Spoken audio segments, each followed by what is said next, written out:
राहुरी तालुक्यातील सोनगाव सात्रळ शिवारात रेशींगच्या शासकीय धान्याचा काळाबाजार करणाऱ्यावर स्थानिक गुन्हे शाखाने कारवाई केली. या कारवाईत तब्बल 12,850 किलो वजनाचा गहू व तांदूळ तसेच 2 वाहनांसह एकूण 12,02,700 रुपये किमतीचा मुद्देमाल जप्त करण्यात आला आहे. याबाबत माहिती अशी की अहिल्यानगरचे पोलीस अधीक्षक मुमक्का सुदर्शन यांनी जिल्ह्यातील अवैध व्यवसायांवर कारवाई करण्याच्या सूचना स्थानिक गुन्हे शाखेला दिल्या होत्या.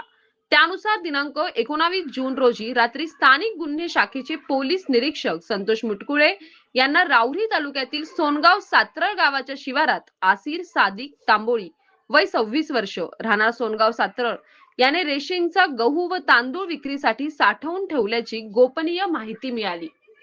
माहितीच्या आधारे पोलीस निरीक्षक संतोष मुटकुळे यांनी पोलीस उपनिरीक्षक अनंत सालगुडे व पोलीस अंमलदार सुनील पवार, रिचर्ड गायकवाड, रमीज राजा अत्तार यांच्या पथकाला कारवाईसाठी रवाना केले. पोलीस पथकाने साई बालाजी फर्निचरच्या शेजारी असलेल्या पत्राच्या गोडाऊनवर छापा टाकला असता तेथे एक इसम आढळून आला. चौकशी केली असता त्याने आपले नाव आसिर सादिक तांबोळी असे सांगितले. गोडाऊनची तपासणी केली असता तेथे गोण्यांमध्ये भरलेला गहू व तांदूळ असे 2 वाहने आढळून आली. सदर धान्याबाबत विचारणा केली असता हे धान्य आजूबाजूच्या रेशींगच्या दुकानामध्ये काळ्या बाजाराने खरेदी केल्याचे संबंधित इसमाने सांगितल्याचे पोलिसांनी नमूद केले आहे.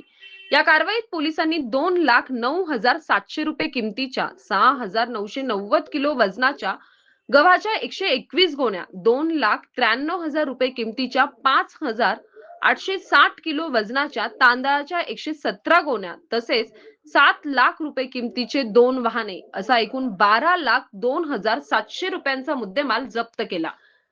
या प्रकरणी आरोपी आसिर तांबोळी यांच्या विरुद्ध राहुरी पोलीस ठाण्यात गुन्हा रजिस्टर क्रमांक 713/2026 नुसार जीवनावश्यक वस्तू अधिनियम कलम 3 व 7 प्रमाणे गुन्हा दाखल करण्यात आला.